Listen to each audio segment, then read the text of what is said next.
Kabanata 321. Orpheus, sulit ba ito? Pera, isang hindi kapani-paniwalang halaga ng pera. Sumagot si Brogan Lich, paumanhin, kapatid na Iron Mask, alam mong mahilig akong magsugal. Nakaipon ako ng malaking halaga ng utang. Oh, mahinang sagot ni Iron Mask. Hindi niya alam kung ano ang nararamdaman niya sa mga sandaling ito. I have betrayed you. Bakit hindi ka nagre-react? Tila nadismaya si Brogan sa naging reaksyon ni Iron Mask. Akala niya ay magagalit ang Iron Mask na pagagalitin niya ito sa pagiging walang puso.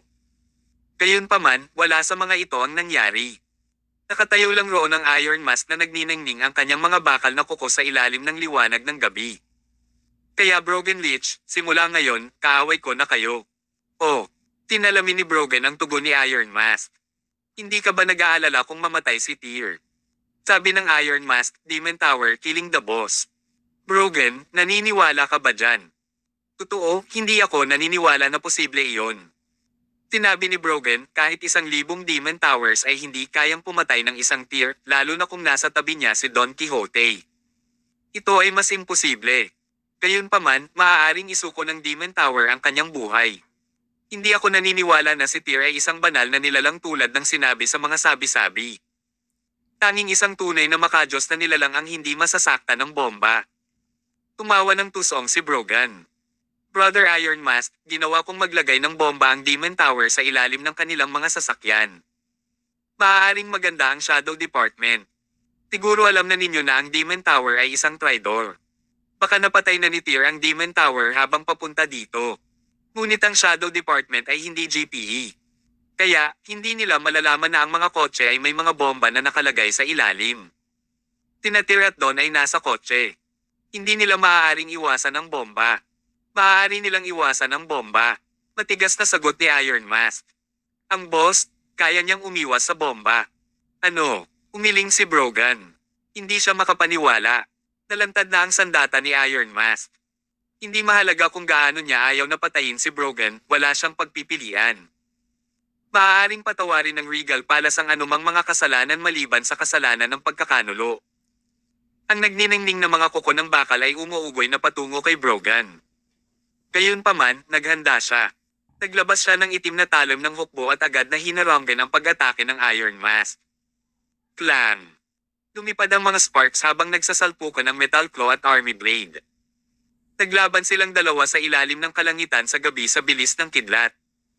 Naghiwalay sila pagkatapos ay nagmadaling bumalik sa isa't isa. Tila dalawang kidlat ang nagtutulak sa isa't isa pabalik-balik. Matapos ang 10 o higit pang round ng sagupaan, nagka-stalemate sina Brogan at Iron Mask. Pagkatapos ng isa pang round ng labanan, medyo na-flinched ang Iron Mask.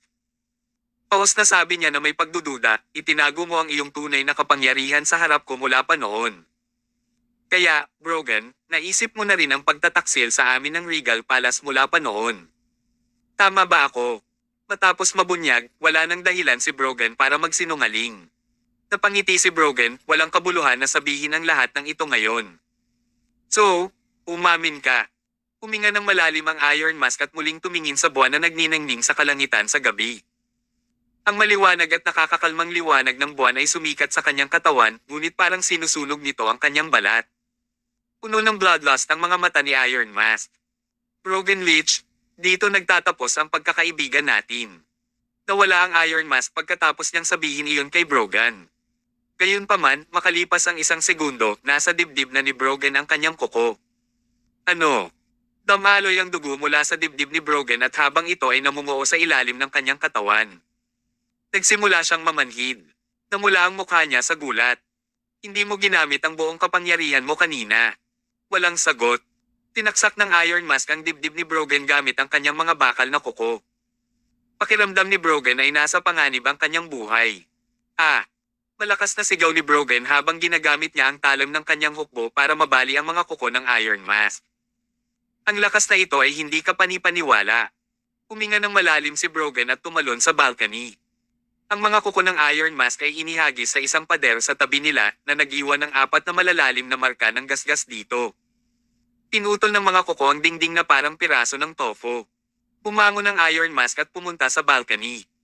Pagkatapos ay tumingin siya kay Brogan, nakatayo sa ibaba na may nakakalokong ngiti. Iron Mask, ngayon, isa sa atin ang kailangang mamatay, at ang taong iyon ay hindi ako. Nang matapos ni Brogan ang kanyang pangungusap, isang grupo ng mga tao ang sumugod palabas ng kagubatan. Ang bawat tao ay may sibat sa kanilang kamay, mga mata na puno ng pagnanasa sa dugo. Mayroong halos 100 tao. Para silang isang grupo ng mga sundalong naghahanda para sa digmaan. Tumayo sila sa likod ni Brogan. Napatingin si Iron Mask sa lahat ng nasa ibaba niya. Sa kanyang mga insight, masasabi niyang ang bawat isa sa kanila ay mga elite ng mga elite. Mukhang naplano mo na ang lahat. Walang bakas ng gulat ang boses ni Iron Mask. Bilang isa sa 18 general ng Regal Palace, kahit gumuho ang isang bundok, mananatiling pareho ang ekspresyon ng Iron Mask. Tama, planado na lahat ito simula pa lang. Tusong tumawa si Brogan at sinabing, Iron Mask, ang Regal Palace ay talagang kahanga-hanga sa kanlurang imperyo. Gayunpaman, pagkatapos maalis ang Shadow Totems, ang kanlurang bahagi ngayon ay may napakakaunting organisasyon na maaaring makipagsabayan sa Regal Palace. Nakakalungkot dahil karamihan sa mga manggagawa ng Regal Palace ay taga North o East Asia, kaya tumanggi silang magtrabaho sa lugar na ito. Kaya ito ang kahinaan ng Regal Palace. Hindi ko alam ang tungkol sa ibang mga lugar, ngunit ang pinakamalaking pagkakamali na ginawa ninyo ay ang paghahaman kay Orpheus. Kahit sino pa ang dumating upang hamanin kami dito, sila ay mamamatay sa walang kabuluhan. Ito ay dahil hindi mo alam na ang lugar ng kapanganakan ni Darkshire ay Thailand, hahaha. Nagsalita si Brogan, at saka umalangaw-ngaw sa langit ang kanyang pusong halakhak. Kinuha niya ang kanyang sirang talam ng hukbo at itinutok ito sa Iron Mask na nakatayo sa balkonahe. Iron Mask, bibigyan kita ng pagkakataon. Isumpa mo ang iyong katapatan kay Orpheus at sisiguraduhin kung mabubuhay ka. Kampi kay Orpheus. Kahit na hindi nila makita ang mukha ni Iron Mask, mayroon siyang mocking expression sa ibaba ng mask na suot niya. Ang Iron Mask ay tumalon sa hangin, ang kanyang mga bakal na kuko ay kumikinang muli. Orpheus, sulit ba? Kabanata 322. Hindi mo naiintindihan ang Regal Palace. Sa likod ni Brogan Lich ay mahigit 100 piling mandirigma. Madali nilang talunin ang Iron Mask. Kahit na ito ay isang kumpirmadong panalo, hindi maiwasan ni Brogan na makaramdam ng ginaw. Ito ay dahil ang Iron Mask ay nakatayo pa rin doon ng buong kumpiyansa. Kumunat ang noo ni Brogan. Iron Mask, wala ka nang matatakbuhan. Gusto mo pa ba talagang lumaban? Lahat ng tao from Regal Palace kinuha na namin. Juan Yates. May nagsabi sa kanya na may babaeng maglalako sa kanya balang araw pero hindi siya naniwala. Akala niya ay makakaasa siya sa isang babae para maghukay ng dumi mula kay Orpheus. Masyadong walang muwang sa kanya iyon. Sa pagkakataong ito si Juan ay natalo ng husto dahil si Kimi at ang Gold family ay bahagi ng Orpheus. Ang ulo ng pamilya Gold, si Golda, ay isa sa 6 na general ng Orpheus, Shadow General. Sa sandaling tumuntong si Juan dito, napahamak na siya. Ang dami ng namamatay ay depende sa kung gaano karaming tao ang dinadala ng Regal Palace. Ang mga operasyon na ginagawa ng Regal Palace dito ay nawasak lahat ng pamilya Gold. Iron Mask, gusto mo pa bang labanan kami? Alam ng Iron Mask sa simula pa lang na naniniwala si Juan sa mga babaeng mali. Ang buong dahilan kung bakit umalis si Juan ay ang sinabi sa kanya ni Kimi. Ito ay dahil sinabi ni Kimi kay Juan na nakita nila kung saan nagtatago si Shadow General sa telepono. Si Juan ay nasa sabik na nagdala ng isang grupo ng mga elite at umalis upang hanapin ang Shadow General. Ang Shadow General, isa sa 6 na general ng Orpheus, ay nasa parehong antas ng Darkshire. Si Juan ay nawala at walang nakakaalam kung siya ay patay na o buhay pa. Kung iisipin, si Orpheus ay isang nakakatakot na organisasyon. Ito ay dahil maaari silang magplano ng isang buong eksena ng perpekto. Sa simula, kumilos si Kimi at ang pamilya Gold na parabang nasa panig sila ni Juan. Na ipinapalagay niyang may kontrol siya sa karamihan ng mga mapagkukunan at may sapat na kapangyarihan upang talunin si Orpheus. Pagkatapos noon, pumunta siya sa Erewhon Shrine at tinalo ang Black General. Ang pamilyang Gold ang nagbigay ng lokasyon ng Black General. Pagkatapos, kinuha ni Juan ang ilan sa kanilang mga tao at pinuntahan ang Black General. Kung iisipin, ito lang ang mga plano ni Orpheus. Para magtiwala si Juan kay Kimi at sa Gold family, isinakripisyo nila ang buhay ni Black General. Napakalupit nila. Kaya naman, nang makuha ni Juan ang impormasyon sa pagkakataong ito, hindi siya nag-alinlangan at nagsama na lamang ng mga tao. Sa pakikipaglaban sa mahigit 100 tao, nadama ng Iron Mask na puno ng espiritu. Ikinumpas niya ang kanyang dalawang kamay at ang isang metal claw ay mukhang katulad ng naunang lumabas. Sa sandaling ito, ang buwan sa likod ng Iron Mask ay kumikinang ng maliwanag. Iron Mask, dahil hindi mo alam kung kailan ka susuko. Oras na para ipadala kita sa langit. Huwag mo akong sisihin sa pagiging walang awa. Nabigyan na kita ng pagkakataon. Habang sinasabi ni Brogan ang mga salitang iyon, hindi niya maintindihan kung bakit siya nagpapanik. Pagkatapos ay inutusan niya ang mga sundalong nasa likuran niya na sumalakay. Biglang umihip ang malakas at malamig na hangin sa paligid nila. Ang mga puno sa likod nila ay nagsimulang manginig ng malakas at pagkatapos. Swoosh! Ilang kaluskos ang narinig. Lumingon sa likod si Brogan at isa-isang bumagsak ang mga sundalo sa likuran niya. Nakaramdam si Brogan ng lamig sa kanyang gulugod. Napalingon siya sa paligid at napansin niya maraming tao ang nakapaligid sa kanila. Bawat tao ay may hawak na mahabang sibat at mukhang napaka-propesyonal.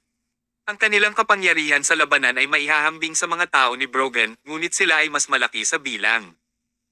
Ang mga taong ito na biglang lumitaw ay halos 3 mas marami kaysa sa mga taong dinala ni Brogan. Anong nangyayari dito? Kinuha na namin ang suporta ng Regal Palace. Saan nanggaling ang mga taong ito? Hindi maintindihan ni Brogan.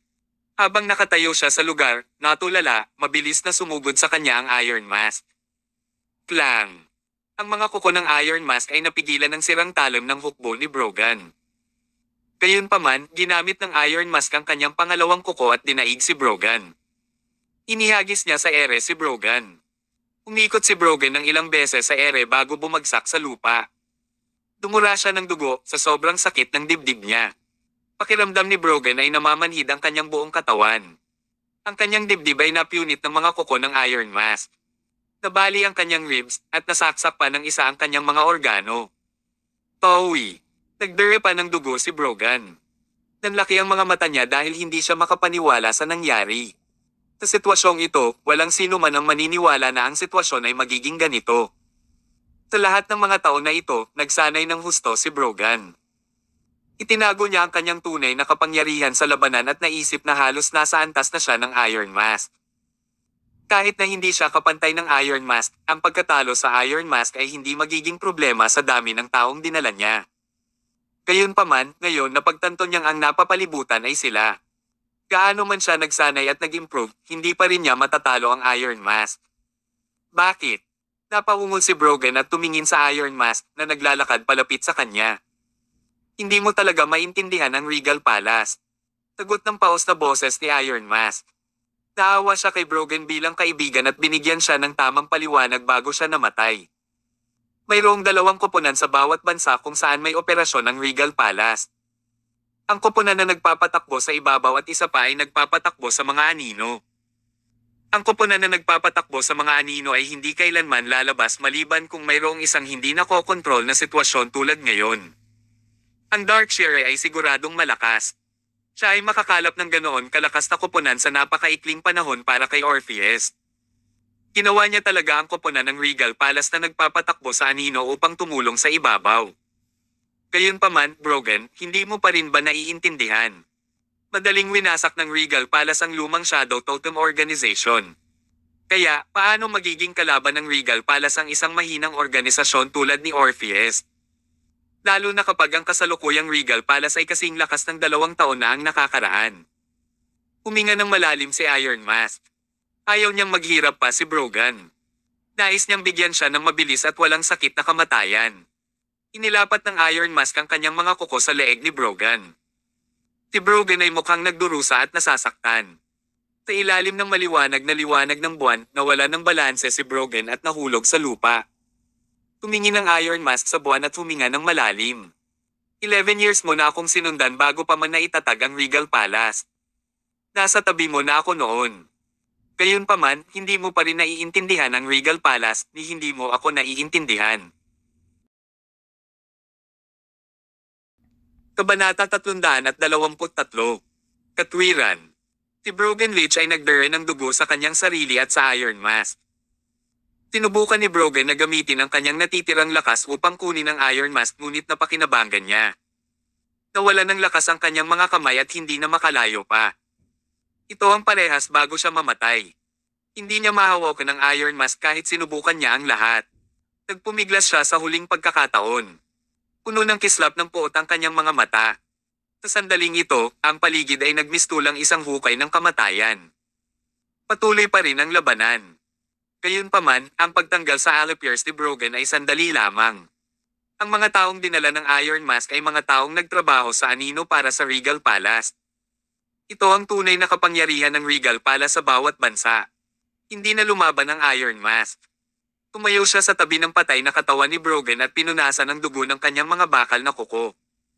Matapos panasan ng mga bakal na kuko, muli itong nagliwanag sa ilalim ng liwanag ng buwan. Iron Mask ay saka inilagay sa katawan ni Brogan ang panyo na ginamit niya sa pagpunas ng kanyang mga kuko. Sa wakas, natapos na ang labanan. Kinuha ng mga anino elite ng Regal Palace ang mga bangkay at inilagay sa isang bakanting lugar. Pagkatapos ay sinunog nila ang mga katawan. Matapos masunog ang mga bangkay na naging abo, kumuha sila ng ilang high-pressure water gun mula sa manor upang linisin ang mga tumalsik na dugo. 30 minuto lang ang inabot nila sa paglilinis. Sa sandaling ito, 2 kotse ang nakaparada sa harap ng manor. Si Tyr Summers at ang iba ay dumating kanina at nasaksihan ang lahat. Naka-record ba kayo? Bumalik si Tyr kay Matthew Collins at sa iba at mahinahong nagtanong. Si Matthew at ang iba pa ay nakasaksi ng isa pang nakakatakot na labanan. Ang mga labanang ito ay hindi pa nangyari pabalik sa kanilang sariling bansa. Kung ikukumpara sa labanan nila sa pagitan ng Hilaga at Timog sa labanan na kanilang nasaksihan, ang kanilang labanan ay tila walang iba kundi isang maliit na sagupaan. Sa pagkakataong ito, nagawa ng lahat sa Wolf's Den na i-record ang laban gamit ang kanilang mga telepono. Lalo na noong tumalo ng Iron Mask mula sa balkonahe at nang mapatay niya si Borgan. Pinaba nilang 5 ang mga mental notes. Masyadong extreme ang nasaksihan nila. Kahit isang action movie actor ay hindi makakagawa ng mga ganitong galaw. Master, kailan tayo makakarating sa ganoong antas? Exited si Matthew sa martial arts. Puno siya ng excitement. At anong uri ng antas ang maaabot ko? Taglit na natahimik si Tyr, pagkatapos ay sumagot, katulad ka sa isa sa 18 general na nagngangalang Kiran Cruz. Siya ang unang Hercules ng Regal Palace. Isang suntok niya ay maaaring magpatomba ng toro. Ang pagsagot kung kailan mo mararating ang antas na iyon ay nakasalalay sa iyong sarili. Sabi ni Tyr sabay tapik sa balikat ni Matthew. I believe in you. Siguradong mas malakas ka kay Kiran. Minsan kapag ang isa ay magbibigay sa isang tao ng naaangkop na paghihikayat, ito ay mag-uudyok sa kanila ng higit pa kaysa dati. Nadama ni Matthew ang buong pagtitiwala at pagganyak pagkatapos ng paghihikayat ni Tyr. Isang suntok lang ang kailangan para matamba ang isang toro. Nagniningning ang mga mata ni Matthew. Naalala niyang sinipa siya ng toro noong bata pa siya. Ito ay isang masakit at nakakahiyang alaala sa kanya. Sa sandaling ito, sinundan ni Don Quixote at ng iba pa si Tyr sa manor. Masaya ang Shadow Team na abala sa pagtatrabaho nang makita nila ang kanilang Palace Master. Pagbati, Palace Master. Saan man pumunta si Tyr, ito ay isang walang katapusang dagat ng pagbati. Naglakad si Tyr patungo sa Iron Mask. Nakatayo siya sa harap ng bangkay ni Brogan. Habang nakasuot ng maskara ang Iron Mask, hindi masabi ni Tyr kung anong uri ng ekspresyon ang mayroon siya. Gayunpaman, alam ni Tyr na labis na nabalisa ang Iron Mask. Sa lahat ng 18 general ng palasyo ng Regal, si Don Quixote lamang ang pinakawalang puso. Kahit na tila malamig ang Iron Mask sa labas, alam ng lahat na siya ay isang emosyonal na tao. Boss, bati ng Iron Mask nang makita niyang naglalakad si Tyr. Paos ang boses niya at may pag-aalinlangan. Palagi kong iniisip si Brogan bilang aking kapatid. Walang sinabi si Tyr. Tinapik lang niya ang Iron Mask sa balikat ng 2 beses. Saka siya pumasok sa villa. Taglit na hinintay ni Tyr na kumalma ang Iron Mask bago siya dumiretso sa pagtatanong sa kanya. Anong nangyari kay Juan Yates? Tanong ni Tyr, parang hindi nag-aalala ang boses niya. Hindi ito nangangahulugan na hindi nag-aalala si Tyr. Kaya lang siya ay may tiwala at naniniwala na ang iba pang mga hari ng palasyo sa ibaba niya ay maaaring maprotektahan ang kanilang sarili mula sa anumang panganib. Inipon ng Iron Mask ang kanyang mga iniisip at sinabi pagkatapos ng ilang segundo. Kahapon ng gabi, dumating si Kimi at sinabi kay Juan na nahanap na ng pamilyang Gold ang lokasyon ng Shadow General. Tinabi nila sa kanya na magsama ng mga tao para matalo kaagad ang general. Pagkatapos, may kasama si Juan at umalis kasama si Kimi. Nagmamadali silang umalis dahil hindi alam ang mga galaw ni Orpheus. Ayaw nilang palampasin ang pagkakataon at hayaang makatakas si Shadow General. Ngunit sa sandaling umalis si Juan, hindi na siya bumalik. Hindi nagtagal pagkatapos nito, inatake kami ng mga kaaway. Wala man lang isang araw, nasayang lahat ng pinaghirapan namin dito. Ang pamilyang Gold ay isang bahagi ng Orpheus. Sa simula, ang kanilang padre de pamilya, si Golda, ay Shadow General. Mula sa sandaling kami ay tumuntong dito, kami ay nakulong na sa bitag ni Orpheus. Naisip namin na maaari naming alisin si Orpheus sa loob 2 araw, ngunit hindi namin inaasahan na ang sitwasyon ay magiging sa amin. Huminto sa pagsasalita si Iron Mask at hinintay na magdesisyon si Tyr kung ano ang gagawin. Mahigit 20 oras ng pagkawala ni Juan ang gamulo sa isipan ni Iron Mask. Hindi naiwasang purihin ni Tyr ang kakayahan ng pamumuno ng Iron Mask. Tila ay nagdusa ng isang mapangwasak na suntok, ang mga manggagawa sa ibabaw ay inalis lahat. Ang mga manggagawa sa anino ay hindi pa rin nasaktan. Kung ibang tao ang namumuno sa team, mas malala ang sitwasyon nila ngayon. Bahagyang minasahe ni Tyr ang kanyang templo. Pinamaliit nila ang Orpheus at Darkshire. Tulad ng sinabi ko noon, si Juan na iyon ay malilin lang ng isang babae balang araw. Kabanata 324. Paghingi ng tulong sa GPE. Tumingin si Tyr Summers kay Don Quixote habang nagsasalita ito na parang nagdududa sa kanya. Napaatras si Don at sinabing, "Boss, iba ako kay Juan Yates. Huwag mo akong titigan ng ganyan. Natatakot ako.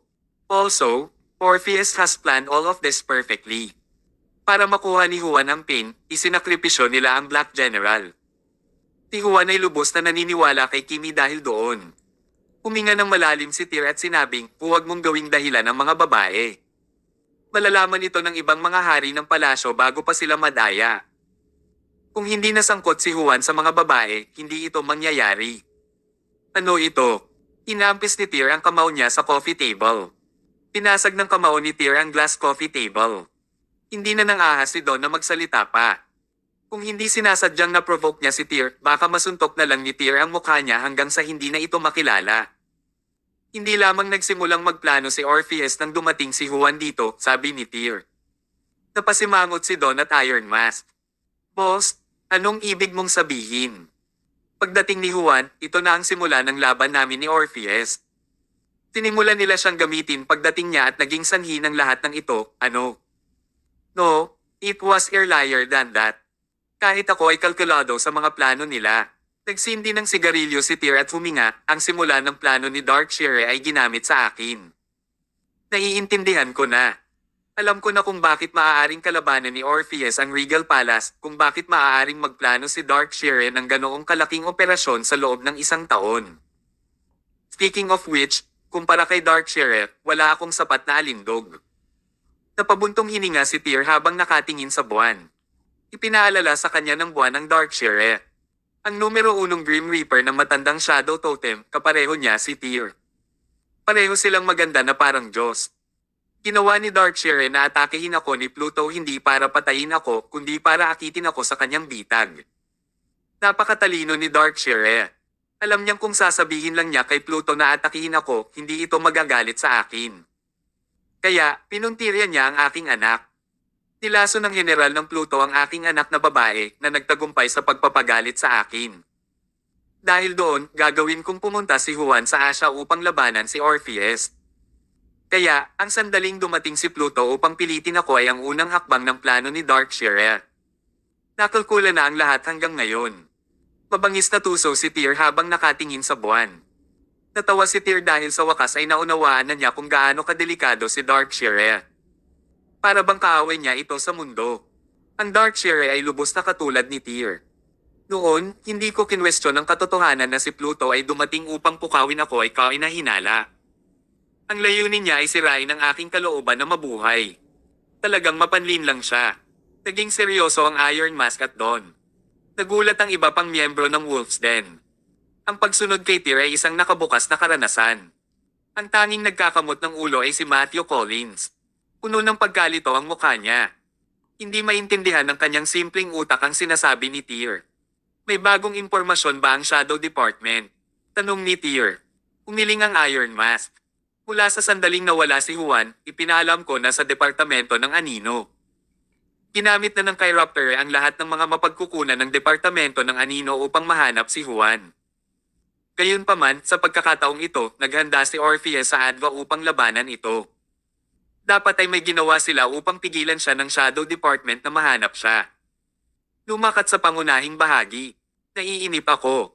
Gaano katagal ang Chiroptер upang mahanap si Juan? Alamin kung siya ay patay o buhay. Hindi bababa sa 3 araw, sagot ng Iron Mask. Haha, 3 araw. Itinapon ni Tyr ang kanyang sigarilyo at malamig na sinabi, pagkalipas ng 3 araw, maaaring wala na ang katawan ni Juan sa puntong iyon. Medyo kulang ang Shadow Department ng Regal Palace natin. Mas mabuting magtanong na lang sa GPE. Sabi ni Tyr habang inilalabas ang phone niya at nag-login sa Regal Web. Pagkatapos ay nag-click siya sa isang logo na may isang mata at nagpadala ng mensahe sa ilalim ng pangalan, Pasyo Master ng Regal Palace. Ang logo na ito ay walang iba kundi ang logo ng GPE. Kung hindi dahil sa tindi ng sitwasyon at hindi mahanap ng Shadow Department si Juan, hindi papayag si Tyr na makipag-ugnayan sa GPE. Hindi lamang si Tyr, ngunit ang anumang makapangyarihang organisasyon sa mundo at anumang makapangyarihang pamilya ay hindi rin nagustuhang makipag-ugnayan sa GPE. Kumusta ka, kagalang-galang na Palace Master ng Regal Palace, Mr. Summers? Medyo nagdilim ang phone ni Tyr bago nag-flash ang logo ng matabilang pagbati. Ito ang espesyal na serbisyo sa customer ng GPE. Walang video call. Maging ang boses ng tao ay binago. Hindi masabi ni Tyr kung lalaki o babae ang nasa kabilang side ng telepono. Hindi niya masabi kung bata pa sila o matanda. Gayunpaman, mataas nilang sinasalita ang dialect ni Tyr. Hindi ito nangangahulugan na pareho sila ng nasyonalidad ni Tyr. Magsasalita lang ang tao ng anumang wika batay sa pinagmulan at background ng customer. Hello Mr. Summers, ako ang Customer Service Officer ng GPE, Sky Eye. Masaya akong makapaglingkod. Mr. Summers, paano kita matutulungan ngayon? Habang nakikinig si Tyr sa pagsasalita ng opisyal, nagkaroon siya ng urge na suntukin siya sa mukha. Bagamat may makinang na-distort ang boses, naiisip pa rin ni Tyr ang totoong mukha ng taong iyon. Isang matako na mukha. Walang maaaring sisihin si Tyr para dito. Kahit sino pa ang kasing kapangyarihan niya, pareho sila ng reaksyon ni Tyr kapag nakipag-ugnayan sila sa GPE. Kung nais ng isang tao na gamitin ang mga serbisyo ng GPE, tiyak na mabubutas ang kanilang mga wallet. Drop the formalities, masungit na sabi ni Tyr. Gusto kong malaman ng Southern King ng Regal Palace, ang lokasyon ni Juan Yates, ano ang presyo. Kabanata 325. Ginger Lily Valley. Southern King Juan Yates. Natahimik si Sky Eye ng ilang segundo. Mamaling sa kanya ang eye logo sa phone ni Tyr Summers.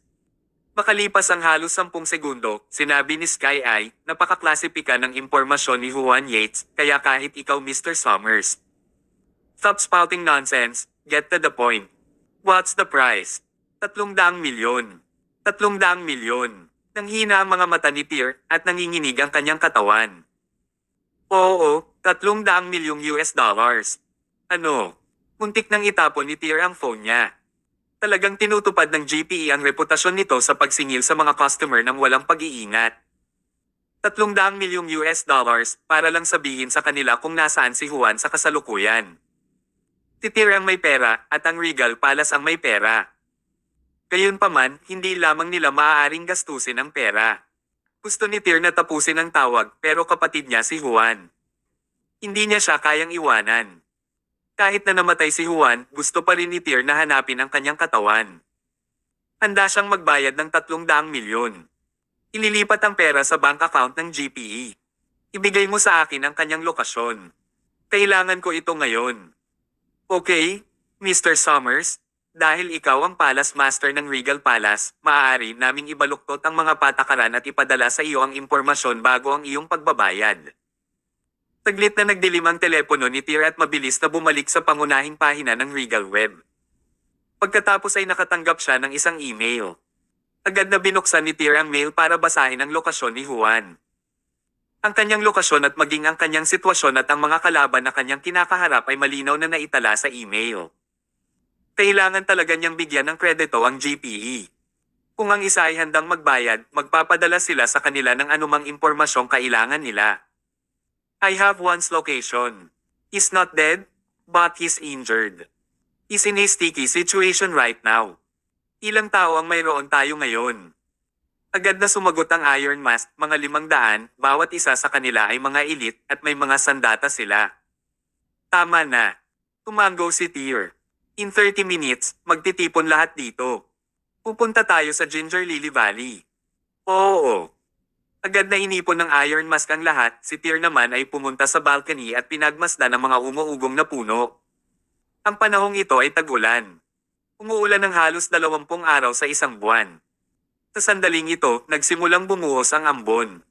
Nagsindi ng sigarilyo si Tyr habang lumalakas ang ulan, nabasa ang kanyang sigarilyo. Boss, pakiramdam ko medyo malungkot ka. Hindi pa kita nakikitang ganito. Lumapit si Don sa tabi ni Tyr at nagsindi rin ng sigarilyo.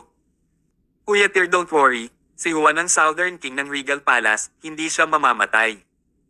Naisip ni Don na masama ang loob ni Tyr dahil sa sitwasyon ni Juan. Gayunpaman, hindi iyon ang kaso. Alam ni Tyr kung gaano kalakas si Juan, sa sandaling malaman niya ang kanyang lokasyon at na siya ay buhay, walang pag-aalinlangan si Tyr na ligtas si Juan. Nakaramdam siya ng sama ng loob dahil sa GPE. Kinailangan ni Tyr na umasa sa GPE at magbayad din sa kanila ng malaking halaga ng pera. Matanda Don, ang dami nating ipinuhunan sa Shadow Department. Bakit mas mababa pa rin ang kakayahan nila kaysa sa GPE? 300 milyong US dollars para sa isang piraso ng impormasyon. Kung maabot ng ating Shadow Department ang kanilang antas, maaari bang maningil ang ating Shadow Department ng ganito rin kalaki? Naintindihan agad ni Don kung bakit nagalit si Tyr. Hinawakan niya ang noo gamit ang palad niya. Minsan, hindi niya maintindihan ang proseso ng pag-iisip ni Tyr. Boss, ang GPE ay naitatag sa loob ng isang siglo habang ang aming Shadow Department ay nagsimula pa lamang 4 na taon na ang nakakaraan. Bakit mo sila ikinukumpara? Totoo naman, bulong ni Tyr sa sarili.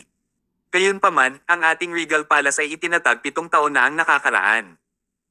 Hindi ba natin natalo ang organisasyon ng Shadow Totem na itinatag mahigit kalahating siglo na ang nakalipas? Hindi nakaimik si Don. Alam ni Don, kung nandito si Chiroptera, ang namamahala sa Shadow Department, susuntukan siya ni Tyr sa mukha. Wala pang 30 minuto, 500 underground shadow workers ng Regal Palace ang nagtipon. Ito ang espesyal na paraan ng Regal Palace sa pagharap sa negosyo. Mayroon silang mga manggagawa sa ibabaw at mga manggagawa sa mga anino. Ito ay partikular na nilikha para sa mga sitwasyong tulad nito. Mayroong 5 hari at 18 general sa pangunahing punong tanggapan ng palasyo ng Regal, kaya mayroon din ba silang nasa anino? Sadly, maliban kay Tyr, walang nakakaalam. Kahit na ang mga manggagawa sa anino ay umunlad ng mas mabagal kaysa sa mga manggagawa sa ibabaw. Ang mga manggagawa sa anino ay may higit na kapangyarihan at tiyak na mas malakas kaysa sa mga manggagawa sa ibabaw. Mga 500 tao sa mahigit 10 van, lahat ay umalis patungong Ginger Lily Valley. Ang mga bulaklak sa Ginger Lily Valley ay namumulaklak lamang 1 beses sa isang taon. Ang mga bulaklak ay mananatiling buhay lamang ng halos 2 buwan. Dahil sa maikling buhay ng mga bulaklak, ang mga bisita ay bumibisita upang humanga sa mga bulaklak bawat taon sa paligid ng Hulyo. Ang Ginger Lily Valley ay isang sikat na lugar upang humanga sa mga bulaklak. Gayunpaman, mula kahapon, lahat ng mga turista ay pinalaya sa lambak. Ang mga bulaklak ay hinarang at binabantayan ng matipunong mga tao. Nakalok ang lahat. Ang mga alingaw-ngaw ay ang ilang malaking pamilyang Thai ay gustong gamitin ang lambak sa loob ng 2 araw upang magdaos ng isang espesyal na kaganapan at hindi pinapayagan ang sinuman na pumasok. Gayunpaman sa katotohanan, ito ay dahil ang Southern King ng Regal Palace ay pumasok sa Ginger Lily Valley.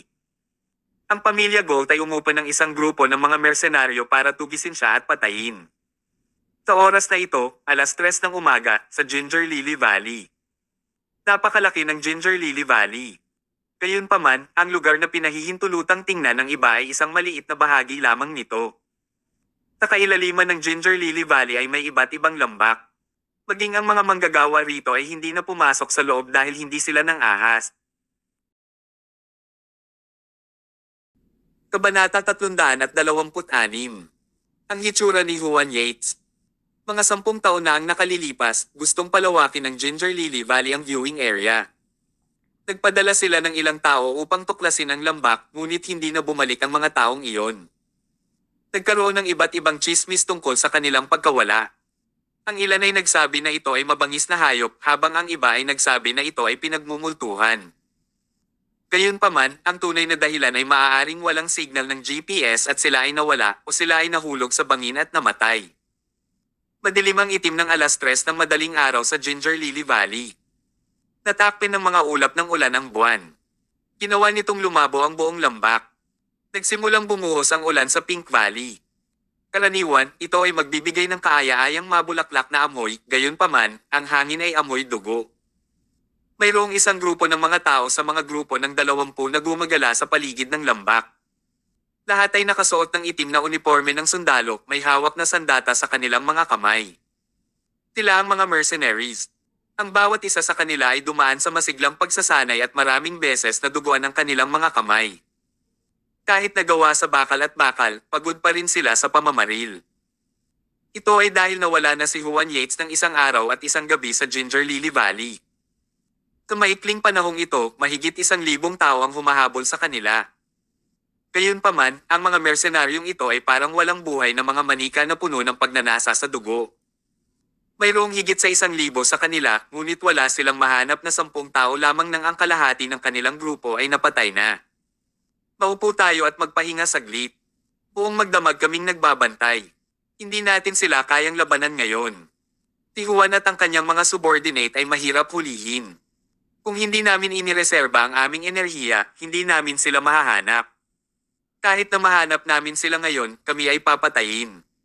Ang grupong ito ng mga mersenaryo ay tinawag na Hound Mercenaries, sila ay medyo sikat at kilala. Ang dahilan kung bakit sila tinawag na Hound Mercenaries ay dahil kilala sila sa kanilang tibay. Kapag nahanap na nila ang kanilang biktima, hahabulin nila sila ng walang humpay hanggang sa sila ay mamatay. Sa pagkakataong ito si Orpheus ay gumugol ng maraming pera upang umarkila ng Hound Mercenaries upang patayin si Juan Yates. Gayunpaman, sa hindi inaasahang pagkakataon, maging ang Hound Mercenaries ay nahirapan sa paghahanap kay Juan. Parang 1 buwan ang paghahanap ng 10 tao na may 1,000 tao sa Ginger Lily Valley para sa 1 araw at 1 gabi. Ngayon, lahat sila ay pagod. Ang pinuno ng Hound Mercenary ay malakas na hinihimas ang kanyang templo, ang kanyang boses ay puno ng galit. Siguradong mahirap subaybayan ang hari ng Regal Palace, magpahinga ng 1 oras. Natatakot ako na kailangan nating mag-camp dito ng ilang araw.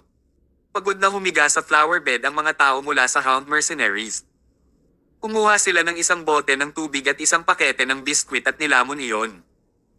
Humigit kumulang 3 minuto silang nagbusog sa kanilang tiyan at pagkatapos ay naghanda na para humiga at magpahinga. Utos ng pinuno ng Hound Mercenary, parehong mga patakaran, 10 tao ang nagpapatrol sa lugar, 10 tao ang nagpapahinga. Magpalit ng mga posisyon pagkatapos ng 30 minuto. Matapos utusan ng kanyang mga tropa, nagunat at nahiga ang pinuno. 10 tao ang tumayo at nagsimulang magpatrolya sa lugar ng paikot-ikot, hawak ang kanilang mga armas. Tinusuri nila ang bawat sulok at sulok. Nagsimulang lumakas ang ulan, walang tigil ang pagbuhos ng malamig na ulan sa kanilang katawan. Gayunpaman, hindi ito nakagambala sa kanilang pahinga. Nasanay na sila sa ganitong uri ng kapaligiran pagkatapos ng maraming taon ng trabahong mersenaryo. Ang paghiga sa mga flower bed ay napaka-komportable kumpara sa pagtulog sa isang mapanganib na kagubatan. Ang mga taong ito ay nangangailangan lamang ng 30 minutong pahinga upang muling makarga ang kanilang enerhiya at magpatuloy sa pagtatrabaho sa loob ng ilang araw. Lalong lumakas ang ulan. Ang isa sa mga mersenaryo ay humihikab. Naglabas siya ng 1 pakete ng sigarilyo, handang hamahit ng isa para manatiling gising. Gayunpaman, naapula ng ulan ang apoy bago pa man niya masindi ang sigarilyo. Nagsimula siyang mairita, sinubukan niyang muli, ngunit sa pagkakataong ito ay napatay ng hangin ang apoy. Ano ba ito? Sigaw ng tao at ibinato ang kanyang lighter sa lupa. Halika, tutulungan kita. Ang apoy mula sa lighter na ito ay hindi lilipad ng hangin o mapatay ng ulan. Isa pang tao sa gilid ang naglahad ng kamay at naglabas ng Zippo lighter. Tinindihan niya ang sigarilyo. Okay, sagot ng lalaki at naglagay ng sigarilyo sa kanyang bibig at bumuga. Pagkaraan ng isang segundo, naramdaman niyang may kakaiba. Ang taong ito ay nagsasalita ng wika ng Celestial Empire. May nagsalita ng ganitong language sa kanilang grupo. Gayunpaman, nagpapahinga siya sa sandaling iyon. Umunat ang noo ng lalaki at mabilis na lumingon sa taong iyon. May nakita siyang lalaki na nakatayo doon, hindi maayos ang damit at madumi ang mukha. Ang gay ay maaaring mukhang isang taong walang tirahan, ngunit ang kanyang gwapong mukha ay tila kumikinang. Juan Yates. Nang inig ang lalaki, bumagsak sa sahig ang sigarilyo sa kanyang bibig. Tinubukan agad ng lalaki na itutok ang kanyang baril kay Juan, ngunit huli na ang lahat. Agad na hiniwa ni Juan ang leeg ng lalaki, kung saan-saan dumanak ang dugo. Kung noon pa ay naiilag na agad ni Juan ang tumalsik na dugo. Kahit isang patak lang ng dugo ang napunta sa kanya, hindi na siya komportable at kailangan niyang maligo kaagad. Gayunpaman, nasanay na si Juan ngayon. Ginamit pa niya ang kanyang mga kamay upang punasan ang dugo sa kanyang talon at dilaan ang kanyang mga kamay pagkatapos noon. Sa loob lang ng isang araw at isang gabi, nahuhulog na si Juan sa ganitong sitwasyon. Sa ngayon, isa lang ang nasa isip niya na manatiling buhay. Kahit ano pang bagay ay hindi na mahalaga sa kanya. Kabanata 327. Umalis na magkasama. Lalong lumakas ang ulan, ngunit ang grupong ito ng Hound Mercenaries ay mahimbing na natutulog. Tungkol naman sa 10 tao na namamahala sa patrol. Sila ay inilabas ni Juan Yates at ang kanyang mga tauhan pinatay sa loob ng isang segundo nang walang pagkakataong makipaglaban tulad ng ginawa ni Juan kanina. Hindi dahil mahina ang Hound Mercenaries. Sa katunayan, ang bawat isa sa kanila ay isang dalubhasa na maaaring kumuha ng 100 lalaki sa kanilang sarili. Sayang lang ang group ni Juan. Lalong silang agresibo. Kaya't nang patayin ni Juan at ng kanyang mga tauhan ang mga patrolman, ang mga natutulog ay hindi man lang napansin ang isang bagay. Ito ay hindi makatwiran. Para sa mga elite na mersenaryo tulad nila, dapat silang maging sensitibo sa kanilang kapaligiran anuman ang kalagayan ng kanilang pagkakatulog. Ang anumang bahagyang abala ay dapat na makapagpagising sa kanila. Gayunpaman, sa pagkakataong ito, pagkatapos na patayin ni Juan at ng kanyang mga tauhan ang mga taong nagbabantay, ang mga natutulog pa ay hindi man lang gumalaw. Mayroong 2 dahilan para dito. Ang una ay si Juan at ang kanyang mga tauhan ay masyadong sanay. Ang pangalawa ay dahil masyadong pagod ang Hound Mercenaries. Sa ngayon, nakatayo sa paligid ni Juan ay 100 lalaki. Bawat isa sa kanila ay kasing bagbog ni Juan. Sa katunayan, nang umalis si Juan noong nakaraang araw, nagdala siya ng higit sa 100 lalaki, at bawat isa sa kanila ay naglilingkod sa kanya sa mahabang panahon. Sila ang pinakamahusay sa mga pinakamahusay. Lahat iyon ay mga matandang kampa ni Juan. Ang paglalagay sa kanila upang lipulin ang isang wala lamang mula sa Orpheus ay hindi dapat nagdulot ng problema. Gayunpaman, sino ang mag-aakala na ito ay isang bitag, at si Juan ay nahulog dito? 70% ng higit sa 100 ng kanyang mga lumang subordinate ay nabura. Isinakripisyo nila ang kanilang buhay upang tulungan si Juan na malagpasan ang pagkubkob bago sila hinabol sa Ginger Lily Valley.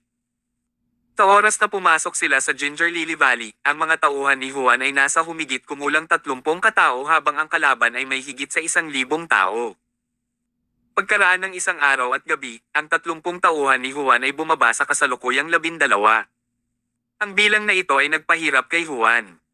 Kahit na nagawa nilang talunin ang 500 tauhan ng kalaban sa isang araw at gabi, ano ang silbi niyan? Ang malaking labanan na iyon mula sa 2 taon na ang nakakaraan laban sa Shadow Totem ay malamang na hindi kailanman nagwasak kay Juan gaya ng sitwasyong ito ngayon. Dala ang punyal sa kanyang kamay, lumakad si Juan patungo sa pinuno ng mga hounds. Si Juan ay palaging matuwid sa kanyang mga kilos at hindi kailanman naglalaro ng maruming pandaraya. Gayunpaman, sa pagkakataong ito, tunay na namulat siya sa katotohanang maaaring magtama nito. Dati, ginigising sana ni Juan ang mga taong ito at nilalabanan sila ng ulo. Gayunpaman, ngayon, wala siyang ganoong plano o oras dahil baka tambangan lang sila ng iba pa niyang mga kaaway nang wala saan. Sa ngayon, bagamat madumi at madilim ang mukha ni Juan, may kislap sa kanyang mga mata. Ito ay isang matinding spark. Tinutukan niya ang puso ng pinuno ng hound, malapit na siyang saksakin ng kanyang punyal. Gayunpaman, nang sasaksakin na siya ni Juan, ang kanyang kalaban ay gumulong-gulong dahil sa reflex, iniiwasan ang pag-atake ni Juan. Atake ng kaaway. Gaya ng inaasahan ng pinuno ng hound. Kahit na tinago ni Juan ang kanyang aura, naramdaman pa rin ng kanyang kaaway ang kanyang presensya. Matapos sumigaw ang pinuno ng hound, nagising ang iba pang miyembro ng hound, hinawakan ang kanilang mga sandata sa sandaling imulat nila ang kanilang mga mata. Juan Yates, ikaw pala. Natigilan muna ang pinuno ng hound bago siya nagpakawala ng tawa. Hinahanap ka lang namin, but who knew that you will appear on your own instead. Hindi mapakali si Juan na kausapin siya habang sinisingil niya ang kanyang punyal. Ang kanyang mga nasasakupan ay kapareho ng kanilang mahigpit na pagkakahawak sa kanilang mga sandata at sinunggaban ng iba pang mga hound mercenaries. Sa nakalipas na araw at gabi, naranasan ni Juan at ng kanyang pangkat ang labanang ito ng buhay at kamatayan sa mahigit 20 beses nang hindi natatalo. Sa pagkakataong ito, kapag nahaharap sa hound mercenaries, magiging pareho ang mga bagay. Ang mga blades ay kumislap at ang hangin ay napuno ng mabahong amoy ng dugo. Sa halos 1 minuto, minasacre ng pangkat ni Juan ang hound mercenaries at ang kanilang pinuno ay sinaksak sa dibdib ng punyal ni Juan. Pinunasan ni Juan ang dugo sa kanyang mukha at nagutos ng malamig na boses, raid ang kanilang pagkain at supply ng tubig ng mabilis. Kailangan nating lumipat kaagad, kung hindi, ang ibang mga kaaway ay darating pagkatapos ng kaguluhan na ito. Mabilis na sinalakay ng grupo ang supply ng pagkain ng hound mercenaries. Sa panahong ito, ang mga pagkain na kanilang kinain at ang tubig na kanilang ininom ay pawang ninakawan mula sa kanilang mga kaaway. Tara na. Si Juan ay nagkaroon ng kahangahangang pandinig. Pumubuhos man sa labas ay naririnig niya ang makapal na yabag mula sa malayo. Tumalikod na ang grupo para umalis. Ngunit pagkatapos, ang isa sa mga nasasakupan ni Juan na nagngangalang Angus Zin ay naiwan habang sila ay umalis. Anong mali? May nagtanong matapos makapansin ng kakaiba kay Angus. Lumingon-lingon din si Juan upang makita si Angus na nasa mga bangkay pa rin ng hound mercenaries. Nabali ang hita ng huli na ang kanyang buto ay nakakatakot na nakausli sa kanyang laman. Sa labanang ito, marami sa mga nasasakupan ni Juan ang nagtamo ng malubhang pinsala, ngunit lahat sila ay nagngangalit, tiniis ang sakit at patuloy na tumakas. Nais din ni Angus na magpatuloy, ngunit sa lawak ng kanyang mga pinsala, hindi sapat ang lakas ng loob para makayanan siya. Hindi na siya makamove forward bagkus maiiwan siya. Gayunpaman, kahit na sa ganitong delikadong panahon, si Juan at ang iba ay hindi nagdalawang isip at sa halip ay tumalikod upang magmadali patungo sa Angus. President Yates, umalis ka, dali. Kalimutan mo na ako. Malapit nang dumating ang mga kalaban. Si Angus ay namumutla. Nakaramdam siya ng matinding sakit ngunit pilit pa ring pilit ng ngiti sa labi. Ano ang sinasabi mo? Si Juan glared sa Angus at madilim na sinabi, ako, si Juan Yates, ay hindi ang uri ng taong nag-iiwan ng kapatid. Hinding-hindi pababayaan ng Regal Palace ang kanilang mga kapatid. Habang nagsasalita siya, lumapit si Juan at binuhat si Angus sa kanyang likuran bago nagpatuloy sa pasulong. Sa mga regular na araw, kung si Juan ay magbuhat ng isang tao na higit sa 50 kilo at tumakbo, ito ay isang laro ng bata para sa kanya. Gayunpaman, ngayon, ang pagkahapo ay bumabalot sa kanya. Sa kanyang likod si Angus, ang kanyang bilis ay medyo nabawasan ng kaunti. Lumapit ang iba para tumulong ngunit tinanggihan ni Juan. Dahil sa ngayon, walang dadang si Juan ang pinakamalakas sa kanila. Kung may ibang magbubuhat kay Angus, mas mabagal pa sila. Nakahiga sa likod ni Juan at pinapanood kung paano ang grupo ay gumagalaw ng mas mabagal kaysa sa dati, si Angus ay nataranta. Ibaba mo ako, President Yates. Kalimutan mo na ako. Kung isasama mo ako, mamamatay ang lahat. Para sa akin na makasama ka hanggang ngayon, President Yates, ay higit pa sa sapat. Kabanata 328. Napapaligiran. Nagsimulang magpumigla si Angus Zin sa likod ni Juan Yates. Pagkatapos noon, sinigawan siya ni Juan, "Stop right now. This is an order." Hindi na nagsalita si Angus na nasa likuran ni Juan. Sa pagtapak sa maputik na landas, si Juan at ang iba ay nagtungo sa isang lambak na malapit. Samantala, mula sa likuran ay malabo nilang nakikita ang isang malaking grupo ng mga tao na humahabol sa kanila. Pilasan mo ang takbo, lahat, hayaan mo na ako. Pumunta at magtago sa lambak sa unahan. Manatiling buhay, kayong lahat. Si Juan ay nasa dulong likuran. Gusto niyang iwanan siya ng iba at magmadaling mauna. Gayunpaman, wala sa natitirang 11 tao ang tumaas ng kanilang bilis.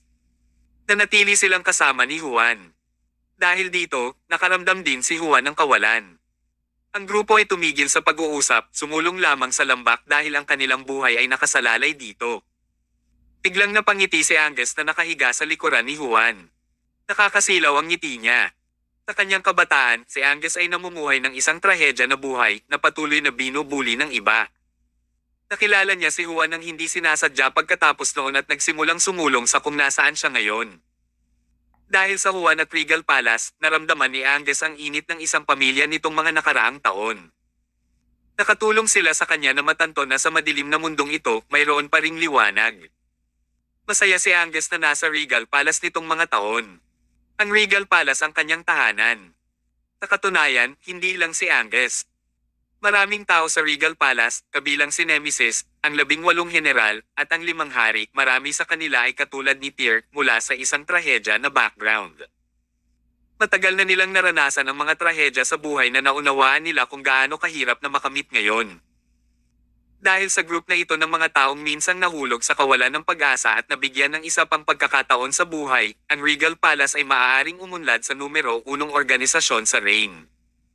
Nananampalataya sila at palaging hinahabol ang sinag ng liwanag na iyon. Salamat, President Yates. Salamat, mga kapatid ko sa Regal Palace. Salamat sa pagbibigay mo sa akin ng pamilya. Magkapatid ulit tayo sa kabilang buhay, Angus said. Nang mapagtantong may bagay, naramdaman ni Juan na para siyang tinamaan ng kidlat. Angus Zin, anong ginagawa mo? Sumigaw si Juan at lahat ng tao sa paligid ay napalingon. Pagkatapos noon, may nakita silang baril sa kamay ni Angus at tinutukan ito ng lalaki sa kanyang ulo. Hindi. Naghihisterya ang lahat sa paligid.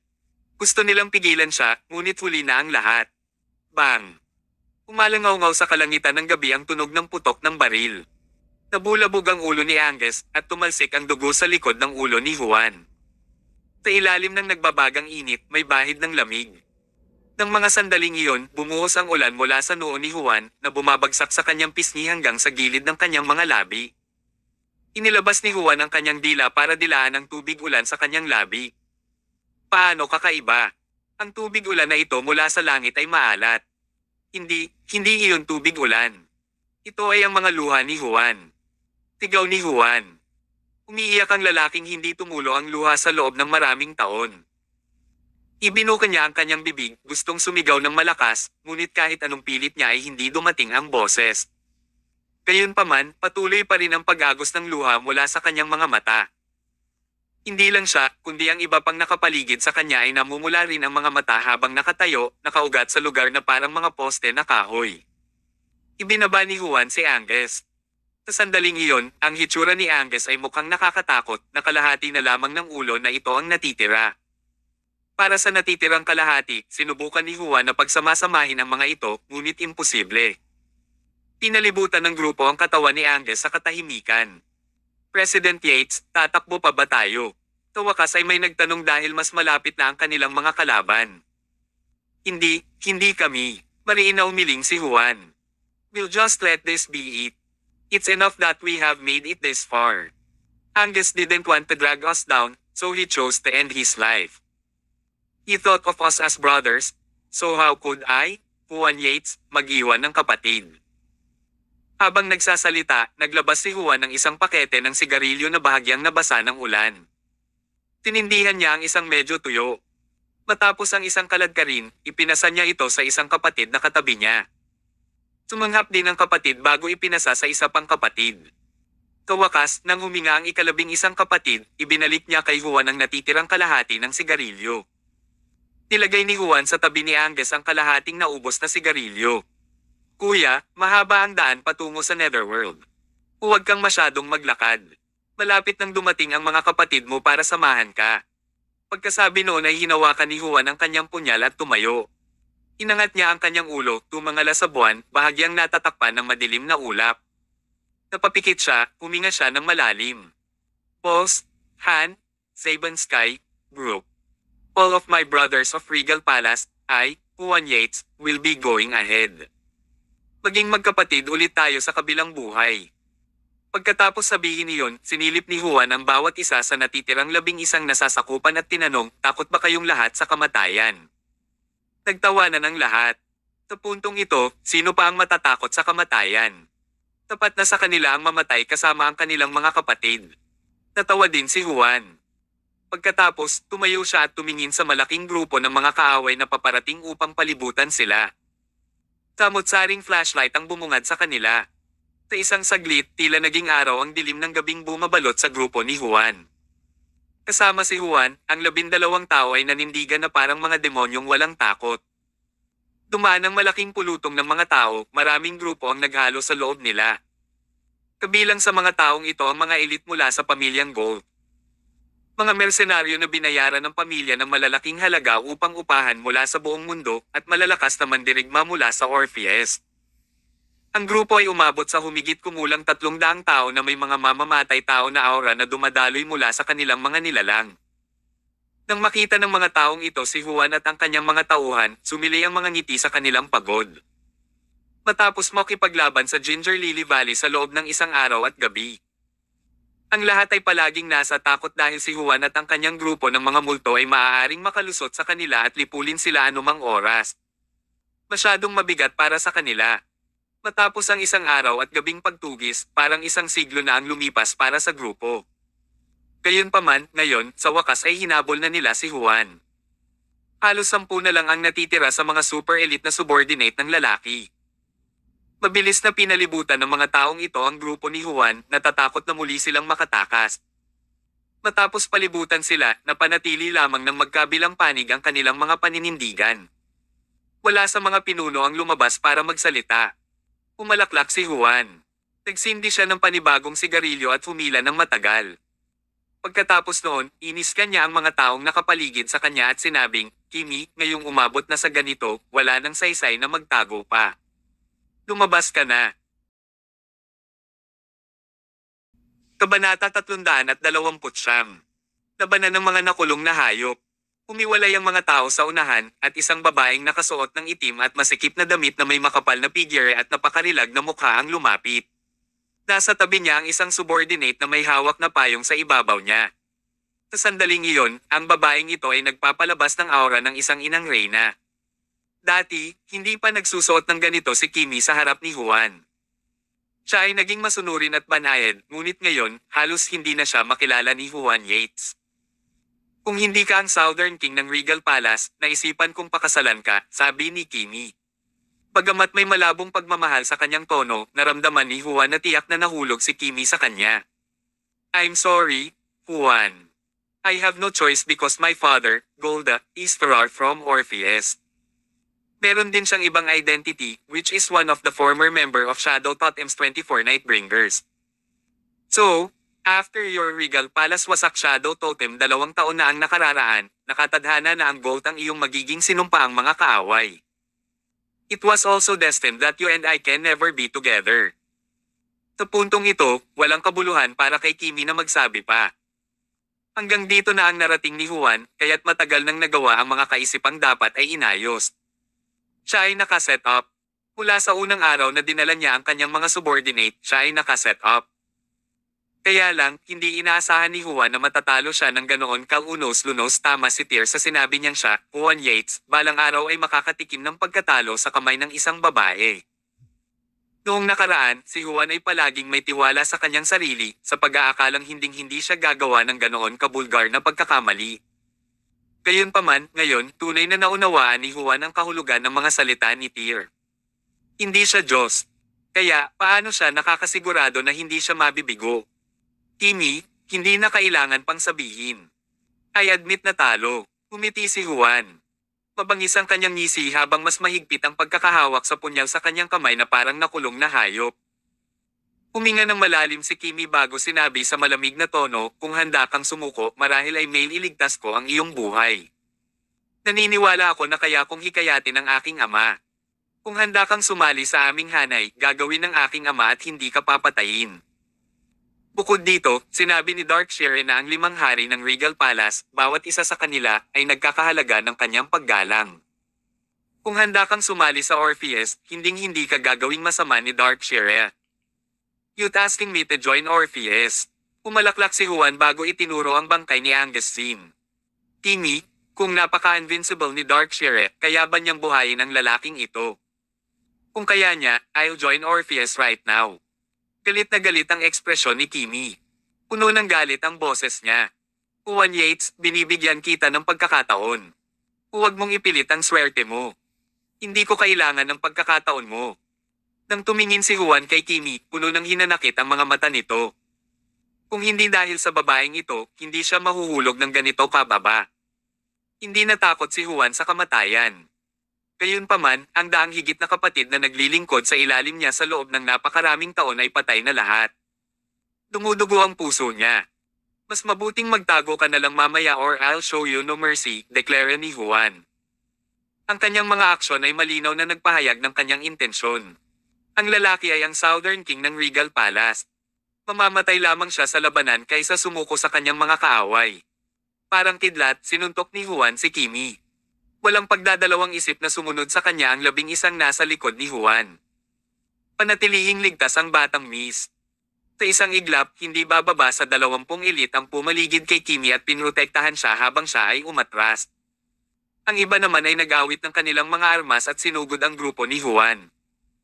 Ang mga taong ito ay pawang mga nangungunang mandirigma. Naubos man ni Juan at ng kanyang grupo ang lahat ng kanilang pagsisikap, hinding-hindi nila kayang makuha ang napakaraming kalaban.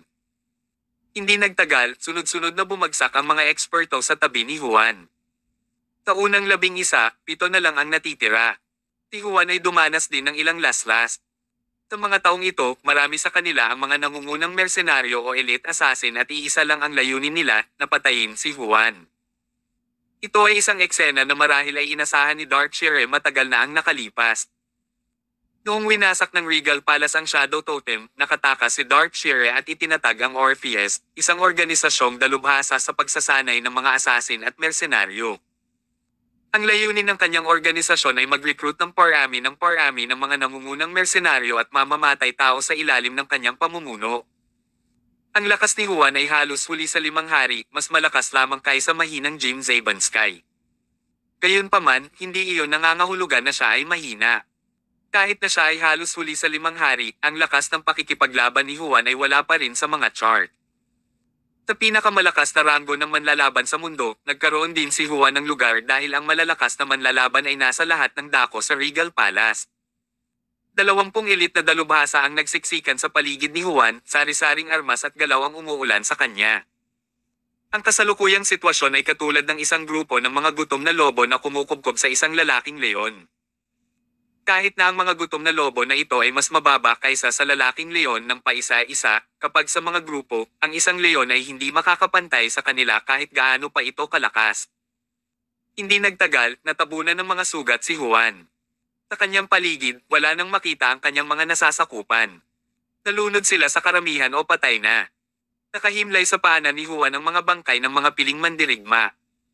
Kahit na sa ganoong pagod na kalagayan, ang lakas ng lalaki ay nagpatusok pa rin sa anit ng kanyang mga kaaway. Isang bakal na talon ang tumama sa kanya na parang kidlat. Sa isang kisap mata, halos 8 beses na ang patalim kay Juan. Sunod-sunod na hinarang ni Juan ang mga pag-atake gamit ang kanyang punyal, ngunit sa kabilang banda, ang mga sandata ay dumarating sa kanya mula sa lahat ng direksyon. Ang kanyang tidam ay natapon.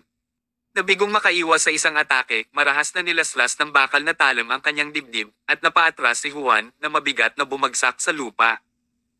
Tinatag ni Juan ang higa ng mga luya na liryo habang umaagos ang dugo mula sa kanyang katawan na nagkulayan ng mga bulaklak ng pulang-pula. Sa sandaling iyon, nahulog sa lupa ang punyal ni Juan. Sa wakas ay nawala na siya ng lakas para lumaban. Sa pagtatapos ng labanan, ang natitira na lang ay ang buhay sa kanya. Nakahiga si Juan sa lupa, nakatingin sa kabilugan ng buwan na natatakpan ng madilim na ulap. Isang bagzo ng hangin ang biglang hamhampas na unti-unting naghiwa-hiwalay sa mga itim na ulap sa kalangitan. Ang maputlang buwan ay muling nahayag upang sumikat sa mundo. Kabanata 330. Laging may mas malakas na puwersa. Sa ilalim ng malambot na liwanag ng buwan, nagsimulang lumitaw ang magkakasunod na mukha. Lahat sila ay mukha ng magkapatid. na binawian ng buhay sa paglalakbay dito. Mga kapatid, pupunta ako para sa inyo.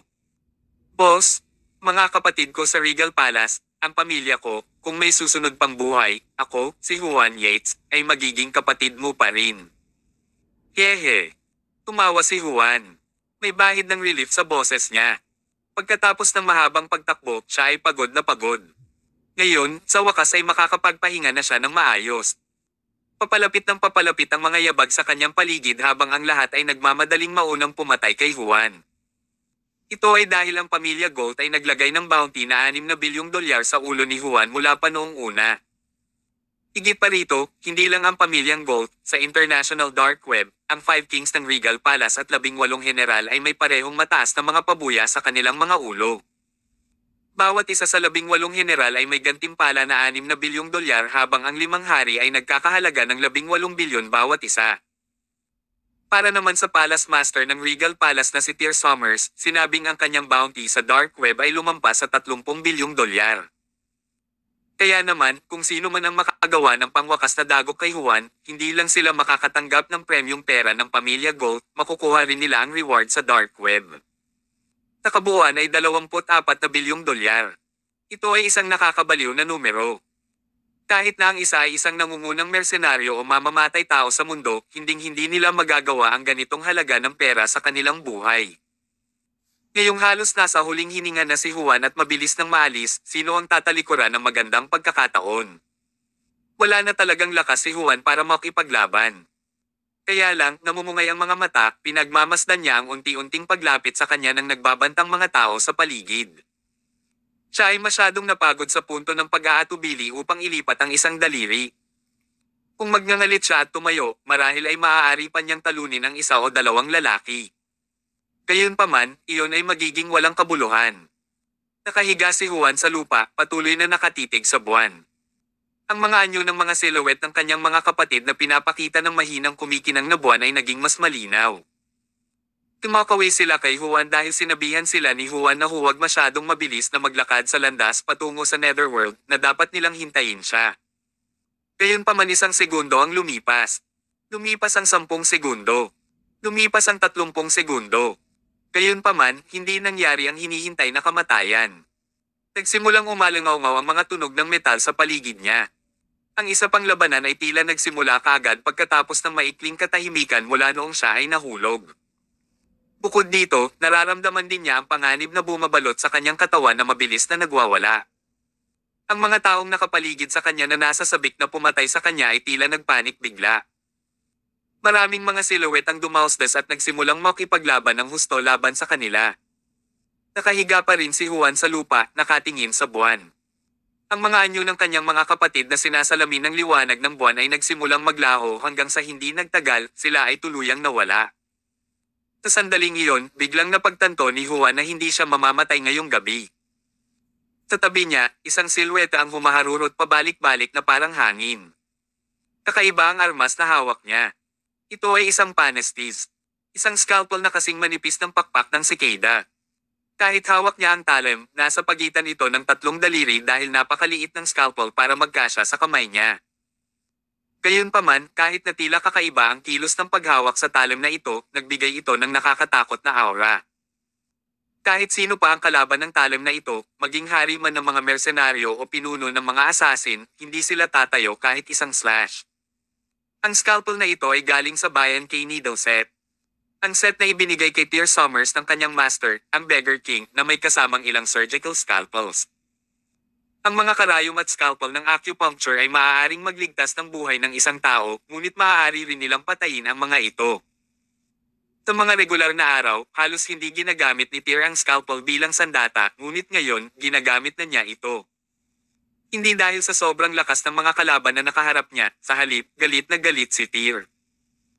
Mula nang talunin ng Regal Palace ang Shadow Totem, hindi naisip ni Tyr na ang sinumang natitira sa mundong ito ay maaaring pilitin ang isang hari ng kanyang Regal Palace sa ganitong lawak.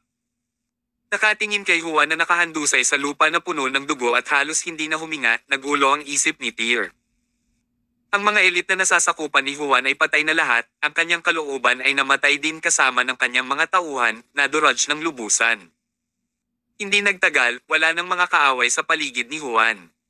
Ang natitira ay mga katawan sa bilog, mainit pa rin at may suot na nakakatakot na mga ekspresyon. Inalis ni Tyr ang kanyang scalpel, nagpaplanong ihinto ang kanyang mga pag-atake dahil, para sa iba pa, madali silang haharapin ni Iron Mask at Don Quixote kasama ang mga Regal Palace Shadow members. Tumalikod si Tyr at tumingkayad, nakatingin kay Juan na nakatitig din sa kanya. Sa sandaling iyon, ngumiti si Juan. Gayunpaman, walang awa siyang sinampal ni Tyr sa mukha. Get up on your own. Si Juan gritted ang kanyang mga ngipin at scrambled up sa maraming pagsisikap. Nang muli siyang tumingin kay Tyr, may bakas ng kumot sa kanyang mga mata. Walang sinabi ang dalawa. Naglabas si Tyr ng isang pakete ng sigarilyo, nagsindi ng isa, at itinulak ito sa bibig ni Juan.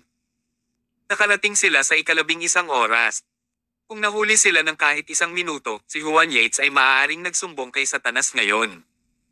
Nakatayo sa paligid ng dalawang ito ang 5 iba pang tao. Sila ang nangungunang 5 miyembro ng Wolf's Den. Sa ngayon, ang bawat isa sa kanila ay parang isang reporter na may hawak na mga teleponong may matataas na pixel at mga rate ng pag-capture upang itala ang malaking labanan sa kanilang paligid. Higit pa rito, hinati na rin nila ang gawain bago dumating. Ire-record ni na Jamie Sunder at Stephen Cole ang laban ni na Don Quixote at Iron Mask habang si Troy Yeager ang nagtala ng laban ni Tyr. Para naman kay Matthew Collins at Ash Blood, ay record nila ang iba pang laban ng mga eksperto. Kahit na sino ang kanilang naitala para sa labanang ito, bawat laban ay labis na nabigla kay Matthew at sa iba pa. Kung hindi nila ito nakita ng sarili nilang mga mata, hindi nila akalain na may ganitong pambihirang mga eksperto. Dati sa lalawigan ng Riverdale, inakala ni Matthew na sila ay napaka-invincible na hindi mahalaga kung ang isang dalubhasa tulad ng Sword Freak o Zeppelin Wayne ay lumitaw paminsan-minsan. Gayunpaman, mula nang dumating sila, napagtanto ni Matthew at ng iba pa kung gaano sila kasaya sa unang labanan na kanilang naranasan. Sa kabila ng isang bundok ay isang mas malaking bundok. At sa kabila ng mas malaking bundok na ito ay may mas malaking bundok pa. Sa madaling sabi, si Matthew at ang iba pa ay may mahabang paglalakbay sa unahan nila.